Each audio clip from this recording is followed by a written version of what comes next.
We've talked about how clients might gravitate towards sharing their stories. Well, let's talk a little bit about how we can let the story go. We all have trauma. We've all experienced something traumatic in our life, and we all have a story around it. That story is really useful for a while. It helps us to cope with the traumatic experience. It gives us the tools that we need to move away from the trauma and to be safe in other relationships. And it helps us to develop a sense of identity. It does its job. But at some point, we're ready to heal, we're ready to grow. And in order to do that, we have to let go of the story, no matter how traumatic it is. If we do this, we're actually taking personal responsibility for our experience in the story. This can be extremely challenging, and this isn't something that everybody's ready to do. We have to recognize that sometimes the trauma can be so extreme that the individual is never ready to get over it or let it go. It's always going to be a part of them. And that's okay. The divine being living and breathing you does not care if you let go of the story or not. It's with you no matter what. When we're ready to let go of the story, we're ready to take personal responsibility for what happened and to be part of the experience, not a victim of the experience. This can be challenging, especially when we're talking about abuse and neglect, sexual assault, and other traumas. We have to be careful not to buy into the idea that we were bad or wrong because we were part of the story.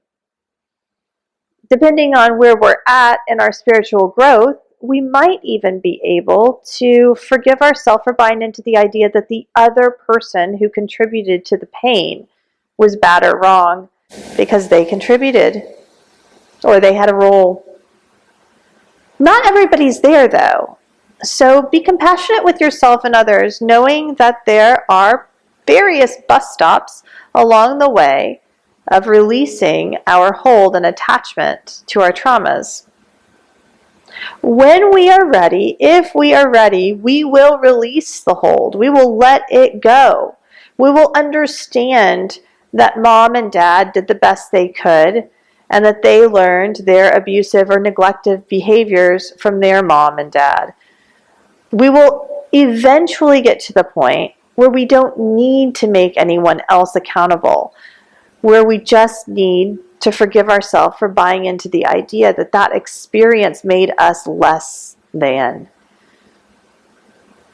At some point, we don't need to point fingers anymore. But for many of us, we'll always want to point a finger or two, and that's okay. Resist the urge to try to influence your clients to let go of all their material in one fatal swoop. Imagine if you were to unpack the entire contents of your home. It would feel as if a vacuum had just occurred. It might suck in something that didn't need to be sucked in. We have material for a reason. Rome wasn't built in a day, and neither is our work done in an afternoon. But as we begin to really evaluate things and look at things, we begin to let go. We begin to want to forgive. When I was small, I had an interesting experience. My childhood wasn't perfect, as I'm sure nobody's really is. There were expectations and assumptions placed on me by various adults, and none of them really fit me or what I wanted. I conformed to a lot of other people's projections. I experienced some traumas that were definitely ancestral and genetic karmas that I'm still playing out today. Now, for a long time, I was angry. I was angry at the way that my parents treated me. I was angry at the way that society had labeled me. I fell into the victim category, and I stayed there for a little bit. The more I did this work and I really forgave myself for all of the really crappy things that I actually did in my life, I started to see that, okay, those behaviors, those experiences, they came from somewhere. They came from these other experiences, and those experiences came from somewhere. As I unraveled this big ball of yarn, I started to see that we all are just re-experiencing what we've learned over and over again. So if someone abused or neglected me or treated me a certain way, it was because they had a direct experience with that type of behavior. It was a real interesting experience for me to realize that my experience had really been all about me, but their experience was actually all about them too. It was an odd dichotomy to realize and recognize, but it was so true.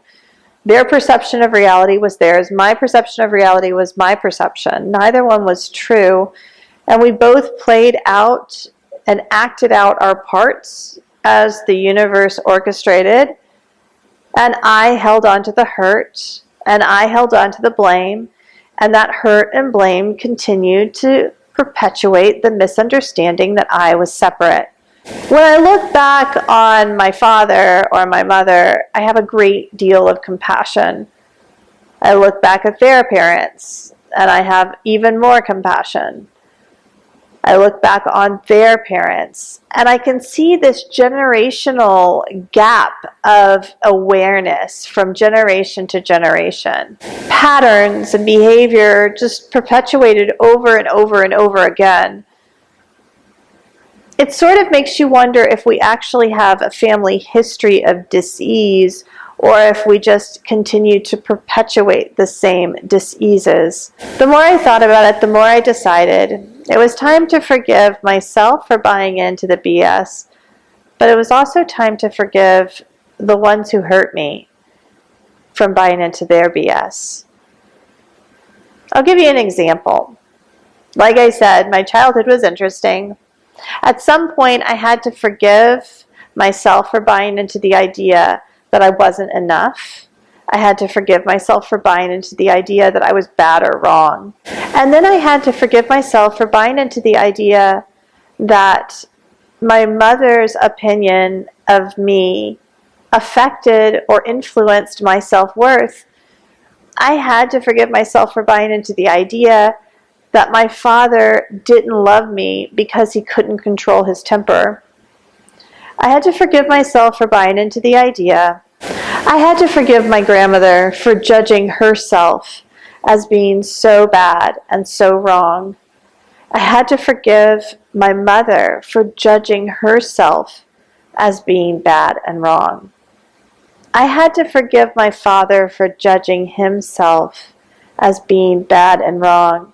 And I had to acknowledge that all of us are just divine beings in a human experience, doing the very best that we can. Not all of our clients are going to be at this place, and even not all of us are going to be at this place. I vacillate from being here at this place where I want to apply loving kindness and compassion to everyone, and being in another place where I want somebody to realize that they did something that they shouldn't have done. That's the play of life, though. That's the play of humanity. We win some and we don't win some. And rather than beating ourselves up about it, we should be happy about the strides we make. It's okay if we harbor anger or frustration against someone who hurt us. It's okay if we can only take responsibility for some of the pain and suffering we've experienced.